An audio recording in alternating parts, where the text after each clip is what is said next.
룻기 3장 1절부터 13절입니다.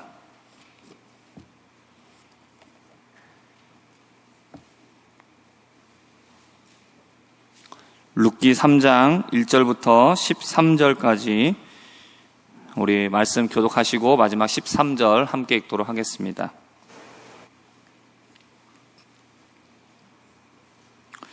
룻의 시어머니 나오미가 그에게 이르되 내 딸아 내가 너를 위하여 안식할 곳을 구하여 너를 복되게 하여야 하지 않겠느냐.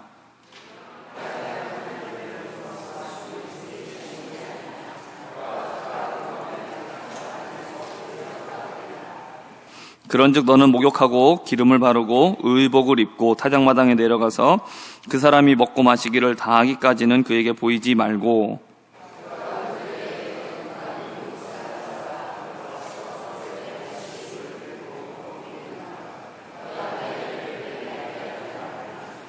룻이 시어머니에게 이르되 어머니의 말씀대로 내가 다 행하리이다 하니라.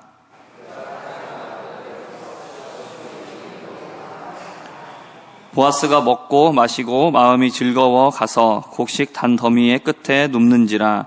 룻이 가만히 가서 그의 발치이불을 들고 거기 누웠더라.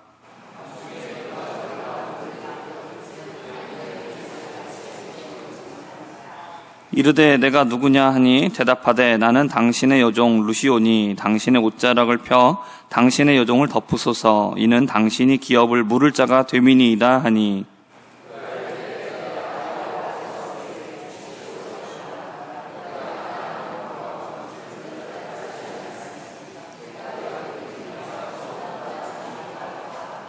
그리고 이제 내 딸아 두려워하지 말라. 내가 내 말대로 내게 다 행하리라. 내가 현숙한 여자인 줄을 나의 성읍 백성이 다 아느니라.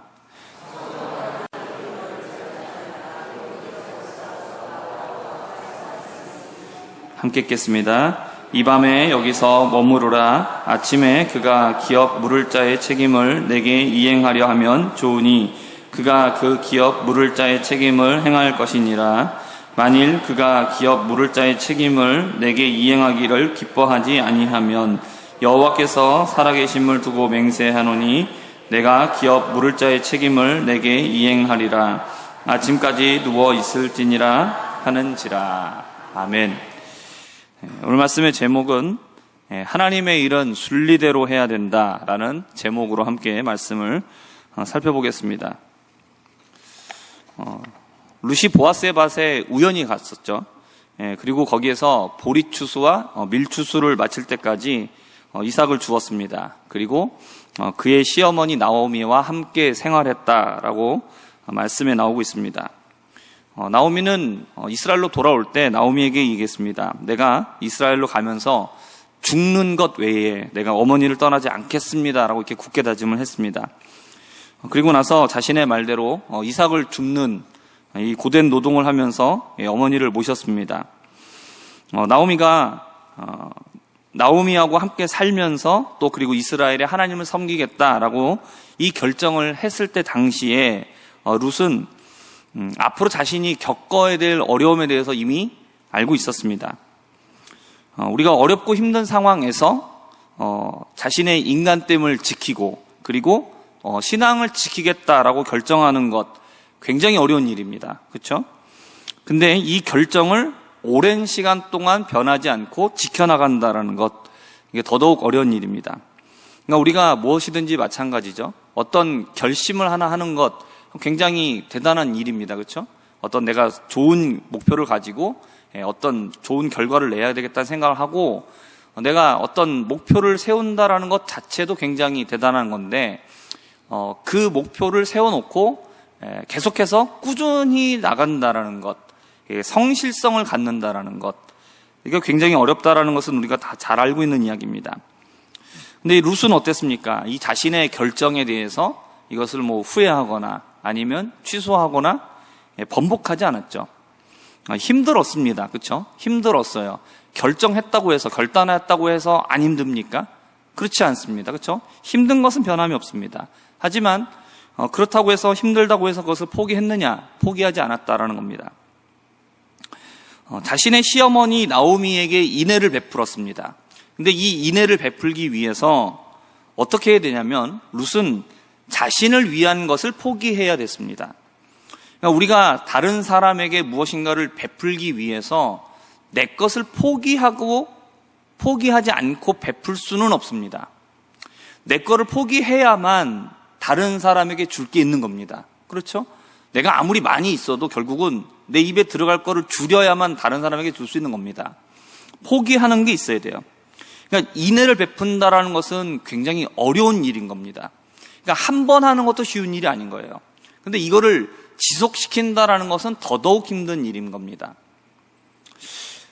그러나 룻은 어떻게 합니까? 나오미에게 자신이 마땅히 해야 되는 것, 그 이상의 것, 인애를 베푸는 것, 이것을 지속했습니다. 룻은 우리가 잘 알고 있는 것처럼 모압 출신 이방 여자입니다. 이스라엘 기준으로 보면 어느 것 하나도 마음에 들지 않는 사람이죠. 그러니까 룻이 이 이스라엘 사회에 가가지고 그 사회에서 녹아든다라는 것, 사람들에게 인정받는다라는 것 굉장히 어려운 일입니다. 근데 룻의 모습을 보면 룻은 그 어떤 이스라엘 사람보다 더 이스라엘 사람 같았습니다. 이건 뭐냐면은 그의 외모가 그랬다는 게 아니죠. 그렇죠? 그의 말투, 억양이 그랬다는 게 아닙니다.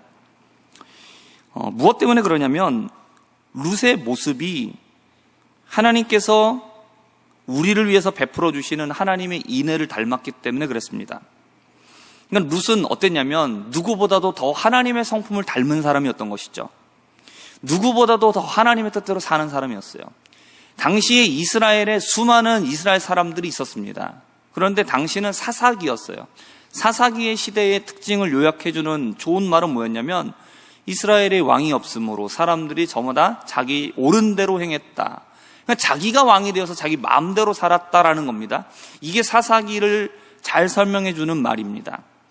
그러니까 이스라엘 사람들이 전부 다 어떻게 살았다는 겁니까? 하나님이 왕이 아니라 자기가 왕이 돼서 자기 마음대로 살았다라는 거예요. 근데 룻은 어떻게 했느냐? 하나님을 누구보다도 더 닮았다라는 거죠. 모압 이방 여인이었지만 이스라엘에서 원래 태어나고 자라났었던 이스라엘의 문화를 알고 종교를 잘 이해하고 있는 그 습관에 잘 익숙해 있는 그 이스라엘 사람들보다도 더 이스라엘 사람 같았다라는 것이죠. 예수님께서 복음을 전하실 때 가족들과 친척들이 찾아왔습니다. 그때 예수님을 데려가려고 찾아왔는데 그때 어떤 사람이 예수님에게 말합니다. 예수님의 가족들이, 선생님의 가족들이 선생님을 찾아왔습니다 라고 이렇게 말을 합니다. 이야기를 들으신 예수님께서 하신 말씀이 무엇이었습니까? 마태복음 12장 50절의 말씀입니다. 누구든지 하늘에 계신 내 아버지의 무엇대로 하는 자가요? 뜻대로 하는 자가 내 형제요, 자매요, 아버지라, 어머니라 하시더라. 그러니까 예수님은 육신의 형제, 육신의 친척들을 앞에다 두고 이 말씀을 하셨죠. 그러면서 사람들에게 무엇을 말씀하셨냐면 하나님의 자녀가 되는 영적 기준이 무엇이냐 이걸 말씀하셨습니다. 혈통으로 따지면 누가 예수님의 형제고 누가 예수님의 모친입니까? 바로 예수님 눈앞에 있는, 그렇죠? 예수님의 형제들이 있었습니다. 예수님의 어머니가 있었습니다. 근데 예수님은 그들을 향해서 그들은 내 형제가 자매가 아니라고 말씀하셨어요. 영적으로 하나님의 자녀로서 또 예수님의 형제로서 인정받을 수 있는 사람이 따로 있다는 겁니다. 그건 어떤 사람이냐? 하늘에 계신 아버지의 뜻대로, 하나님의 뜻대로 하는 사람만이 바로 영적인 하나님의 자녀가 되는 거다라고 말씀하고 있습니다. 이런 측면에서 룻은 어땠습니까? 혈통으로는 모압 여자입니다. 이방 여인이에요.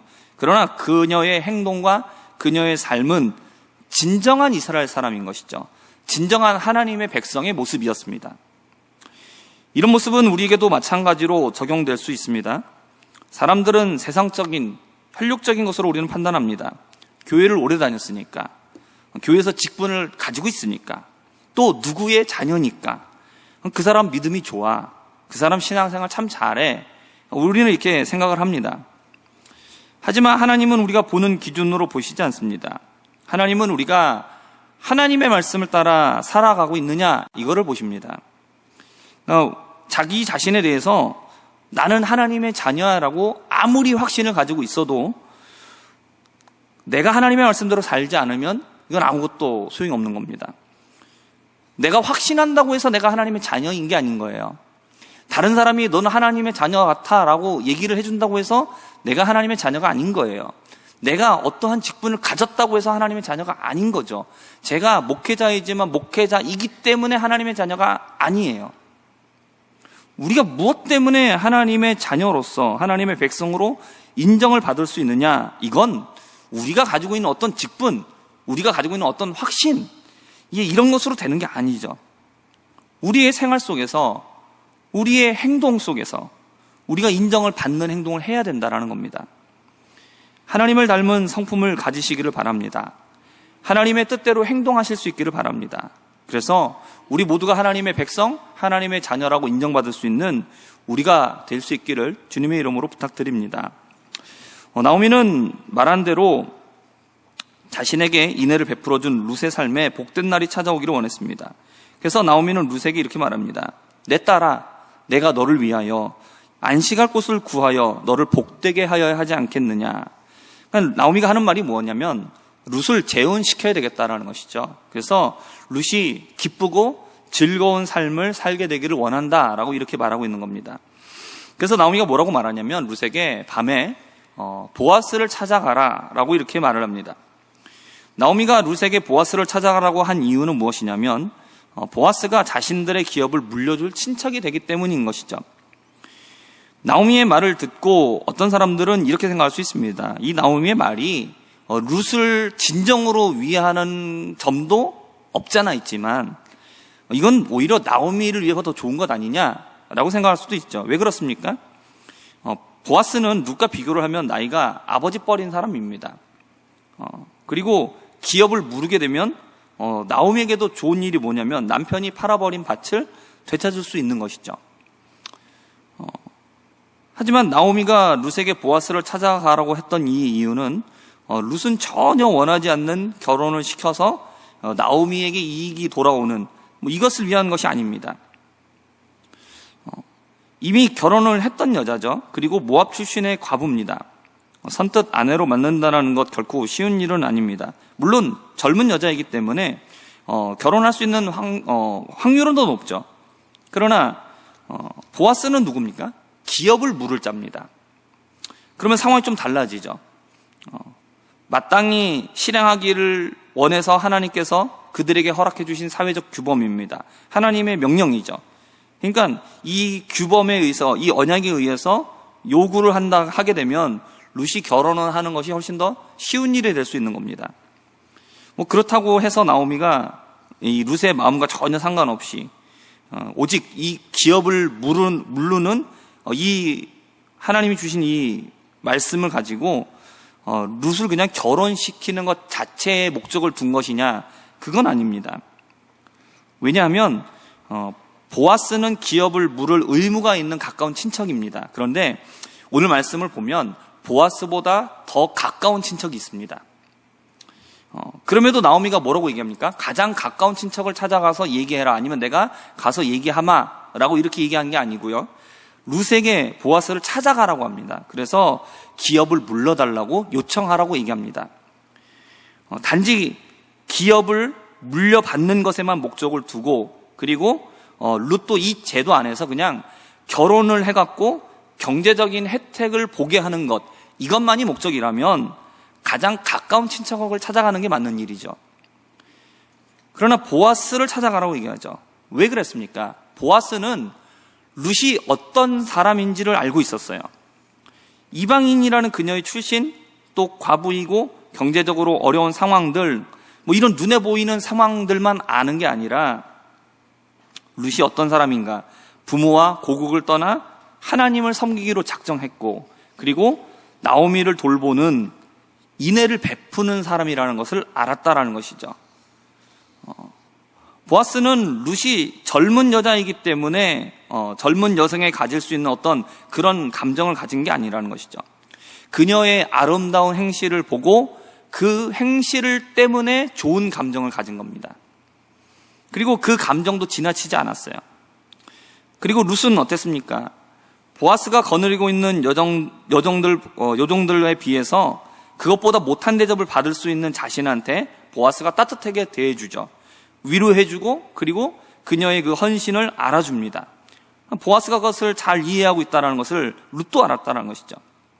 나오미는 이 룻의 이야기를 들으면서 이 룻과 보아스가 서로에 대해서 잘 이해하고 있기 때문에 보아스가 룻의 남편이 되면 좋겠다라고 생각을 한 겁니다.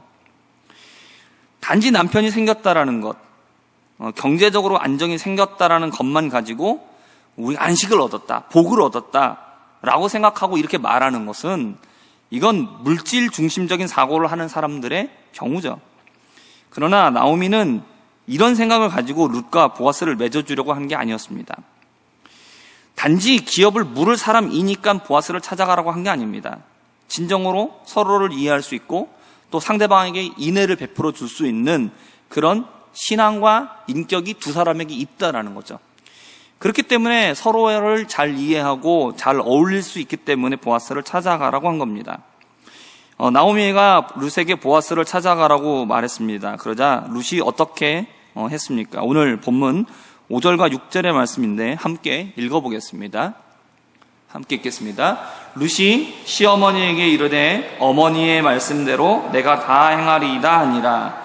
그가 타작마당으로 내려가서 시어머니의 명령대로 다 하니라. 아멘. 룻은 시어머니의 말씀대로 다 하겠습니다 라고 이렇게 대답을 하고 그리고 대답한 그대로 행동을 다 했습니다. 룻의 신앙은 참 신앙입니다. 이것은 왜 그랬냐면 말씀대로 내가 다 하겠습니다 라고 이렇게 대답을 한 다음에 말한 그대로 실행했기 때문에 그렇습니다. 이것은 아무 생각도 없이 그냥 맹목적으로 따라한 게 아닙니다.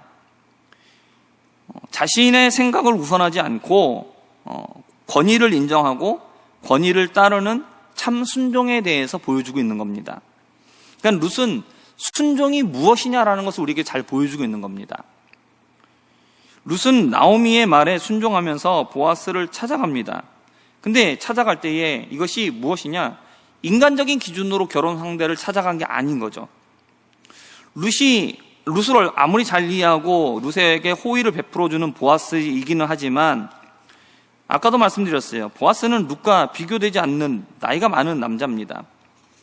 나중에 보아스가 룻이 찾아오니까 룻에게 이렇게 말해요.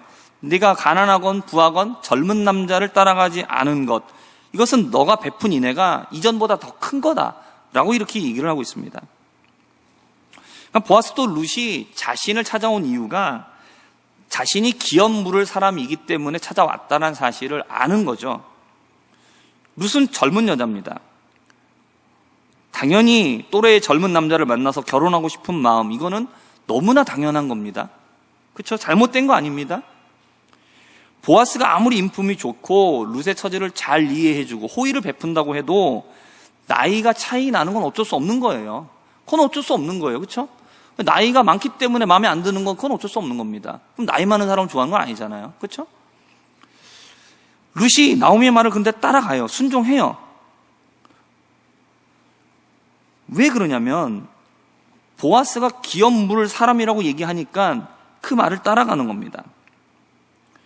보아스가 룻에 대한 좋은 마음이 있어도 최우선적인 고려사항이 될 수는 없는 겁니다. 보아스가 기업 물을 사람이기 때문에 그리고 그가 또 좋은 사람이기 때문에 룻에게 찾아가라고 얘기하는 거예요. 아무리 시어머니의 명령이고 그리고 하나님의 말씀이기는 하지만 하나님께서 주신 그 법 안에서 해야 되는 일이기 때문이긴 하지만 젊은 남자가 아닌 보아스를 찾아가라는 것 그리고 그에게 너의 일생을 맡겨야 된다라고 얘기하는 이 시어머니의 명령이 좋기만 할 수 없죠. 하지만 룻은 어떻게 합니까? 그 말에 순종해요. 보아스에게 가서 기업을 물려달라고 말합니다. 나와 결혼해달라고 얘기해요. 이것은 하나님의 말씀에 순종하는 거예요. 하나님의 명령에 순종하는 겁니다. 그러니까 룻은 말씀에 순종하고 있는 것이죠. 세상적인 기준, 육신적인 기준만 놓고 본다라면 보아스가 아닌 다른 남자, 젊은 남자를 택할 수도 있는 겁니다. 그리고 그 선택이 꼭 잘못됐다라고 얘기할 수는 없는 겁니다. 그러나 기업을 물려받을 사람이 보아스이기 때문에 보아스를 찾아가라고 얘기하니까 어떻게 해요? 다른 생각이 있을 수도 있어요. 그러나 다 내려놓는 겁니다. 그리고 말씀에 순종하는 거예요. 그러니까 신앙적인 것이 자신의 선택의 최우선이 됐다는 겁니다. 저는 우리 청년들이 결혼 상대자를 찾을 때 이렇게 룻과 같이 찾게 되기를 바랍니다. 나이 많은 남자를 만나는 얘기가 아닙니다. 예.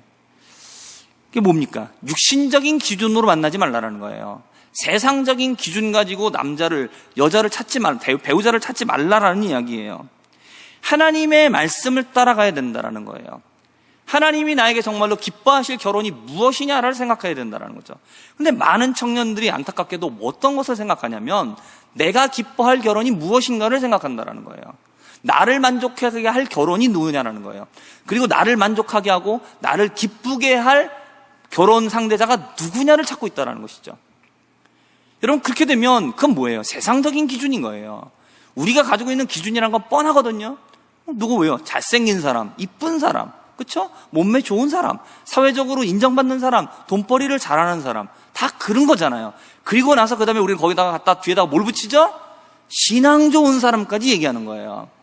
여러분, 그러니까 힘든 거죠. 여러분, 그런 사람 만나기 정말 힘든 거 아시죠? 그렇죠? 예.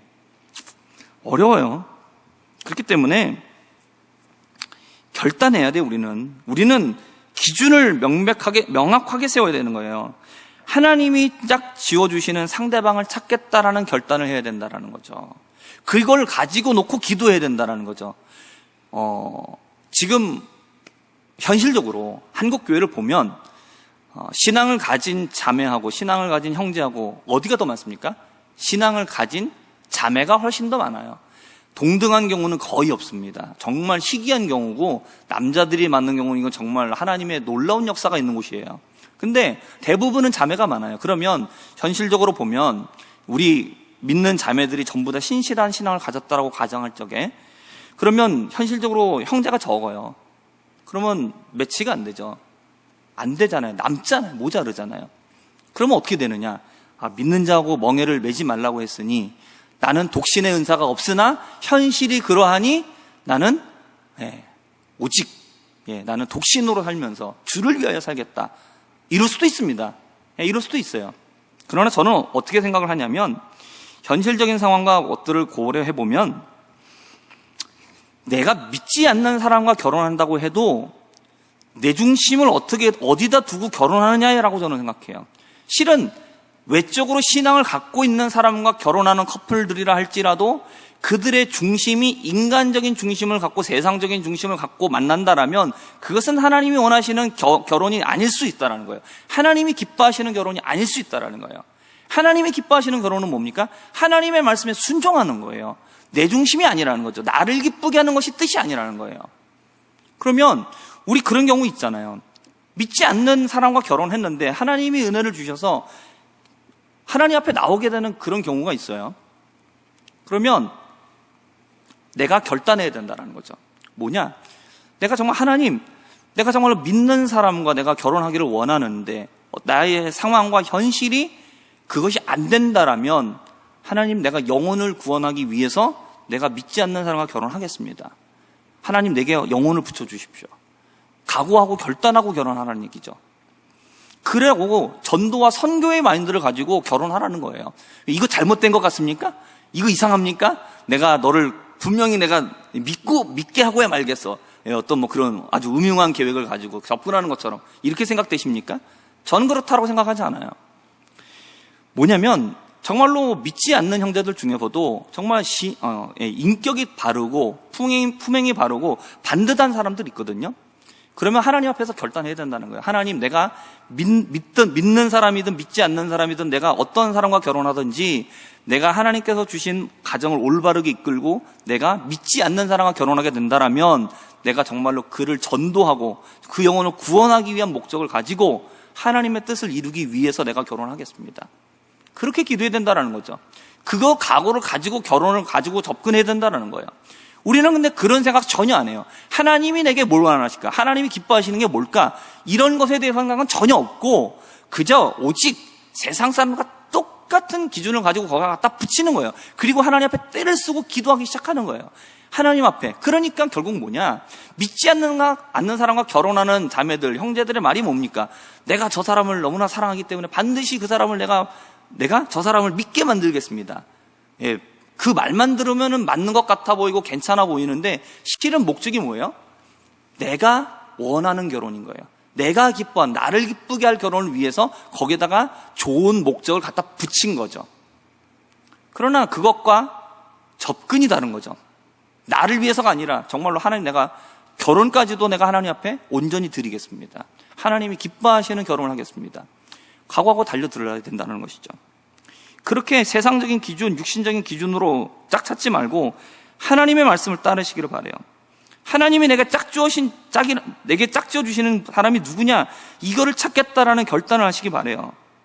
우리 부모님들도 마찬가지예요. 말은 신앙이 먼저라고 말하지만 세상적인 기준 다 따져보고 그리고 나서 신앙 따지지 말고 신앙을 먼저 보셔야 돼요.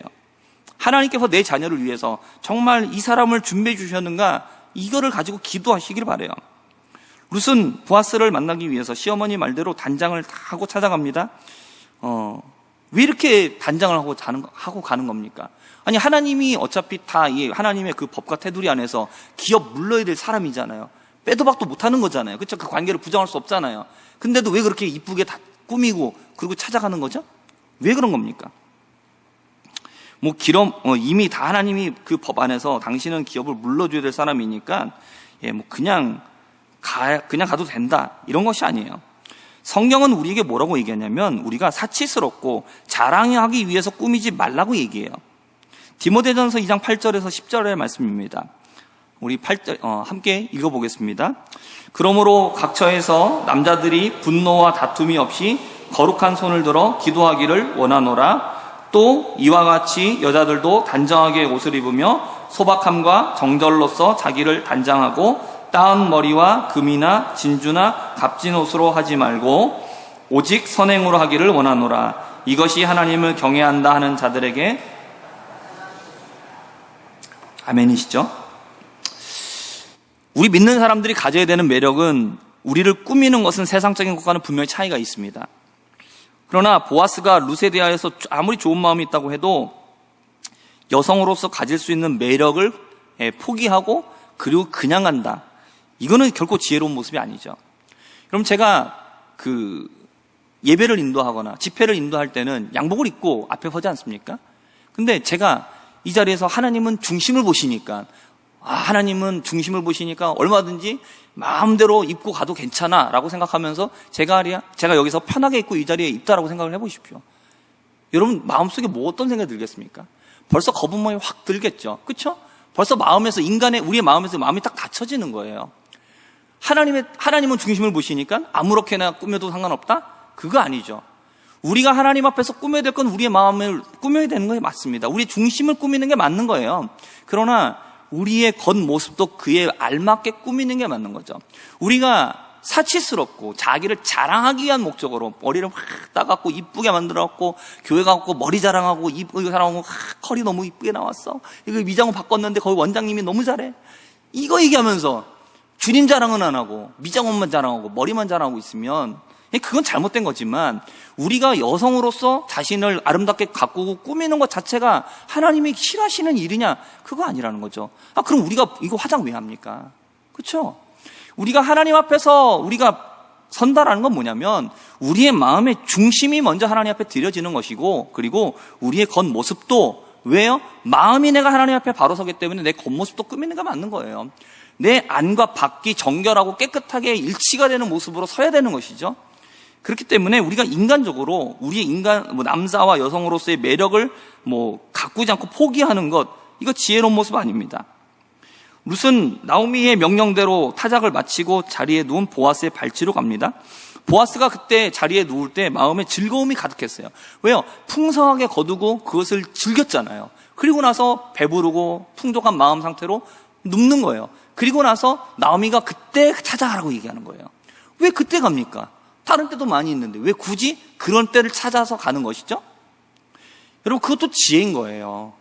우리가 얘기를 해야 될 때와 하지 말아야 할 때를 구별하고 우리가 상대방하고 말을 해야 되는데 상대방의 기분이 지금 너무 다운돼 있거나 뭔가 상태가 안 좋아요. 그러면 그때 제대로 된 얘기를 하기가 어렵잖아요. 그렇죠? 보아스도 자신의 의무이잖아요. 의무이기는 하지만 그런다고 해서 아무 때나 시도 때도 없이 그냥 무조건 찾아가서 불쑥 찾아가고 그냥 얘기하면 그게 좋을 리가 없죠. 그의 마음이 편안하고 즐거울 때를 찾아서 그때 가서 이야기하면 어떻습니까? 훨씬 더 마음이 너그러워요. 그 자기 안에 있는 풍성함이 그대로 나올 수 있는 거예요. 우리도 그렇지 않습니까? 우리 인간이기 때문에 몸이 힘들고 지치면 짜증이 올라와요. 그리고 어쩌다 보면 내 마음을 내가 놓치고 내가 스스로 다스리지 못하고 내 감정이 훅 하고 올라올 때가 있잖아요. 그렇죠? 그렇기 때문에 상대방과 이야기를 할 적에는 그 때와 장소를 구별해갖고 적절한 때를 찾는 것, 이거 지혜입니다. 그렇기 때문에 우리가 이런 것들을 찾는 것은 어떤 세상적인 방법을 구하는 게 아니라는 거죠. 우리는 지혜로워야 돼요. 여러분, 하나님을 믿는 사람들은 지혜로워야 됩니다. 때를 잘 찾고 시기를 잘 분별해서 우리가 해야 될 때와 하지 말아야 할 때를 분별하고 우리가 어떻게 하는 것이 가장 좋은 일을 이룰 수 있는가, 이런 것들을 분별할 수 있는 지혜가 우리 가운데 충만하기를 바랍니다. 나오미의 말대로 누웠습니다. 발치에 누우니까 밤중에 깨서 한 여자가 자기 발치에 누워있는 것을 알게 된 보아스가 물어보죠. 룻이 말합니다. 당신의 여종이 룻입니다. 당신의 옷자락을 펴서 당신의 여종을 덮으소서. 이는 당신이 기업을 물을 자가 되기 때문입니다. 라고 대답하죠. 룻의 말은 무엇입니까? 당신이 기업 물을 자이기 때문에 나와 결혼해 주십시오. 그래서 우리의 기업을 물러주시기를 원합니다. 보아스는 룻의 말을 들은 다음에 매우 놀랐습니다. 시어머니를 따라와서 생계를 책임져 주는 것, 이것으로도 굉장히 흔하지 않은 정말 귀한 일인데, 이것만으로도 인애를 베푼 것인데 지금 무엇을 하고 있는 거예요? 젊은 남자를 쫓아가지 않고, 그렇죠? 젊은 여자라면 당연히 젊은 남자와 결혼하고 싶어 할 건데 그렇게 하지 않고 기업을 무르기 위해서 자기를 찾아왔다라는 거예요. 자기를 희생하겠다라는 것이죠. 그래서 보아스가 말하는 거예요. 너의 인애가 처음보다 더 크다. 보아스는 룻의 말을 듣고 내가 그대로 다 하겠다고 약속합니다. 그리고 두려워하지 말라라고 얘기해요. 너가 현숙한 여인이라는 사실을 우리 베들레헴 사람들이 다 알고 있다. 보아스는 룻이 돈 많고 지역의 유지인 자신을 찾아와서 자기의 유익을 위해서 찾아오지 않았다는 거 다 알고 있습니다. 하나님의 말씀을 따라서 자기를 찾아왔다는 사실을 알고 있어요. 그래서 룻에게 뭐라고 얘기하느냐? 너가 나에게 너를 부탁했으니 내가 책임 다 져주겠다라고 얘기합니다. 보아스는 룻의 이 선택을 칭찬합니다. 그리고 나서 내가 이 일을 진행하겠다라고 얘기합니다. 근데 한 가지를 조건을 답니다. 뭐냐면 나보다 기업 물을 자로서 더 가까운 사람이 더 있다는 것이죠. 그래서 내가 그 사람에게 말을 해서 그가 그 책임을 이행하겠다라면 좋겠지만 그가 그렇지 않으려 한다라면 내가 반드시 책임지겠다라고 이렇게 약속을 합니다. 보아스는 룻에 대하여서 좋은 마음이 있었습니다. 그리고 그녀를 아내로 받아들이기로 원했습니다. 그러나 이 둘의 사이는 결혼을 하지 않은 청춘 남녀가 결혼하는 일이 아닌 것이죠. 지금 하나님께서 정하신 기업 물을 자의 법에 의해서 이루어지는 관계이기 때문에 보아스보다 우선권이 있는 사람이 있었습니다. 그래서 그 사람을 제치는 것은 이 정하신 법과 규칙을 어기는 일이 되는 것이죠. 두 사람 사이에 서로 마음이 통했기 때문에 규칙을 어기고 그냥 우리가 마음이 통했으니까 그냥 우리가 먼저 일을 처리하자, 새치기 할 수도 있었겠죠. 그러나 보아스는 법을 지켰습니다. 기업을 물르는 일은 실은 도움이 되는 일이 아닙니다. 기업을 물러주는 사람의 입장에서는 모든 게 다 손해를 보는 겁니다. 왜 그렇습니까? 아들을 처음 낳으면 그 아들은 내 아들이 아니에요. 그렇죠? 기업 물러줘야 되는 그 사람의 아들이, 죽은 남자의 아들이, 친척의 아들이 되는 겁니다. 내 아들을 생으로 띄워줘야 돼요. 그리고 친척이 돈이 부족해서 밭을 팔았잖아요. 그것을 회복시켜 주려면 어떻게 돼요? 밭을 사야죠. 그거 누가 돼요? 그 돈은 내가 내야 되는 겁니다. 금전적인 손해를 봅니다. 그리고 내가 원하지 않는 여성일 수도 있어요. 근데 내가 법에 의해서, 하나님 법이기 때문에 결혼해야 되는 거예요. 그러면 원치 않는데도 불구하고 아내를 더 둬야 되는 겁니다. 그리고 아내가 됐으니까 어떻게 돼요? 세간을 다 책임져 줘야 되는 거예요. 그러니까 하나님의 말씀을 지켜서 기업을 물른다는 건 말씀을 지키면 지킬수록 뭐가 돼요? 손해가 되는 일이에요. 근데 이거를 흔쾌히 받아들였잖아요, 보아스가. 책임을 다하겠다고 얘기했어요. 이건 그러면 칭찬받아 마땅한 일인 거예요. 그렇기 때문에 순번에서 앞선 친척이 있다고 할지라도 보아스가 내가 하겠다라고 결정했으니까 먼저 앞서서 그 사람을 제쳐놓고 내가 하겠습니다, 이렇게 나선다고 해도 실은 뭐 누가 뭐라고 할 만한 상황도 아닌 것이죠. 그러나 그 처음에 순번이 있는 사람을 제껴버리면 이것은 순리에서 어긋나는 게 되는 겁니다. 보아스는 그렇기 때문에 거기에서 무리하려고 하지 않습니다. 보아스에게 청혼을 했던 룻과의 이 결혼이 하나님의 뜻이라면 어떻게든 되게 하신다라는 것이죠. 그리고 하나님의 뜻이 아니라면 아무리 애를 써도 되지 않는다라는 겁니다. 그렇기 때문에 보아스는 이 일을 하는 데 있어서 순리대로 하려고 합니다. 인애를 베풀어 주는 룻, 그런 룻을 알아봐주고 룻에게도 인애를 베풀어주는 이 보아스의 이 두 사람의 만남은 너무 아름다운 모습이죠. 이 룻의 요청을 받아들여주는 것, 하나님의 법을 지키는 겁니다. 하나님의 일을 이루는 거잖아요. 그걸 위해서 좀 규칙을 어기면 어때? 이거 좀 괜찮지 않은가? 생각할 수 있죠. 그런다고 누구에게 손해를 주는 것도 아니죠. 피해를 주는 것도 아닙니다. 그러나 이렇게 일을 이루는 것은 이건 절대로 하나님의 뜻을 이룰 수가 없는 겁니다. 하나님께서 만약에 그렇게 하실 것 같았으면 우리가 범한 죄 때문에 우리를 죽지 않게 하셨을 거예요. 우리를 죽지 않게 하시게 되면 예수님 세상에 오실 필요 없죠? 예수님 십자가에서 죽으실 필요도 없는 겁니다. 근데 하나님 어떻게 하십니까? 죄의 대가는 사망이라고 그러셨어요. 죄의 대가는 죽음이라고 하셨어요. 그렇기 때문에 하나님은 이 법을 어기지 않으셨습니다. 하나님은 법을 만드시고 규칙을 만드시고 온 세상을 다스리시는 분이에요. 근데 하나님이 법을 만드셨는데 당신께서 만드신 법을 어기지 않으셔요. 이거 조금 수정한다고 누가 하나님한테 삿대질할 수 있습니까? 누가 하나님한테 항의할 수 있어요? 없습니다. 하지만 하나님은 아무도 뭐라고 할 사람이 없지만 만드신 법과 규칙을 지키셨어요. 그걸 지키기 위해서 예수님 보내셨어요. 그리고 그래서 예수님은 십자가에 우리 대신에 죽게 하신 겁니다. 그래서 우리가 예수님을 믿어 의롭게 됐잖아요. 그러니까 우리가 정정당당하게, 우리가 떳떳하게 얘기할 수 있는 거예요. 나 예수님 믿어서 나는 의롭게 됐어라고 당당하게 얘기할 수 있는 거예요. 왜요? 모든 절차와 모든 규칙을 다 지켜서 정당하게 이루어진 결과이기 때문에 그렇습니다. 떳떳한 거예요. 보아스는 하나님의 뜻을 이룬다는 핑계로서 법과 질서를 해치지 않았어요. 성도 여러분, 하나님의 일은 순리대로 해야 되는 겁니다. 인간적인 방법을 동원하고 편법을 사용하는 것, 이걸로 하나님의 일을 이룰 수 없습니다. 룻과 보아스와 룻이 서로의 마음을 확인했으니까 손해를 보면서도 기업을 물으고자 하는 이 좋은 일, 좀 더 첫 번째 권리를 가진 사람 제쳐두고 해도 되지 않겠느냐? 그렇게 되면 어떻게 되겠습니까? 사람들이 보아스와 룻의 이 순수한 마음을 오해했을 겁니다.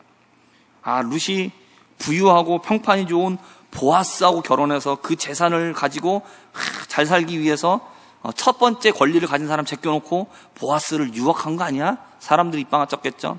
또 보아스에게 뭐라고 얘기합니까? 추수기간 동안 그렇게 잘해주더니 그렇지, 그냥 잘해준 게 아니야. 젊은 여자잖아. 그래, 젊은 여자 싫어할 사람이 누가 있어. 마음이 혹했으니까 그 앞에 사람 제쳐놓고 그렇게 했겠지. 그런 말 나오지 않겠어요? 충분히 가능하죠. 그렇게 하면 어떻게 됩니까? 룻과 보아스 결혼할 수는 있죠. 하겠죠. 그러나 사람들의 오해를 받고 진정한 축복을 받지 못하는 겁니다. 두 사람의 선한 의도, 선한 마음 전부 다 매도당하는 거예요. 하나님의 의가 안 이루어져요. 기업을 물을 첫 번째 사람이 있기 때문에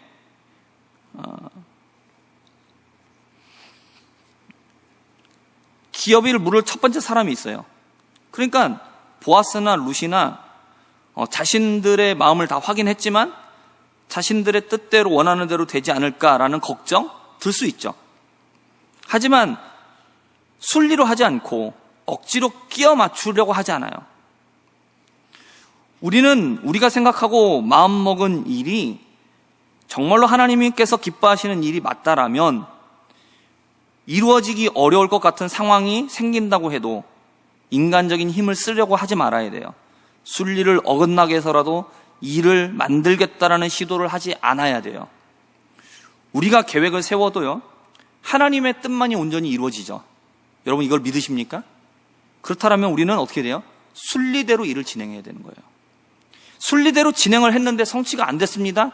그러면 이건 뭐예요? 하나님의 뜻이 아닌 거예요. 근데 정말로 하나님의 뜻이 맞으면 안 될 것처럼 보이는 상황이라 할지라도 하나님은 이루어지게 하시는 거예요. 그렇기 때문에 우리는 어떻게 되느냐? 조급하지 말아야 되는 거죠. 내가 이게 하나님이 기뻐하시는 일이야라고 내가 확신이 섰으면 이루어지는 방법도 하나님의 뜻대로 되게 해야 된다는 거예요.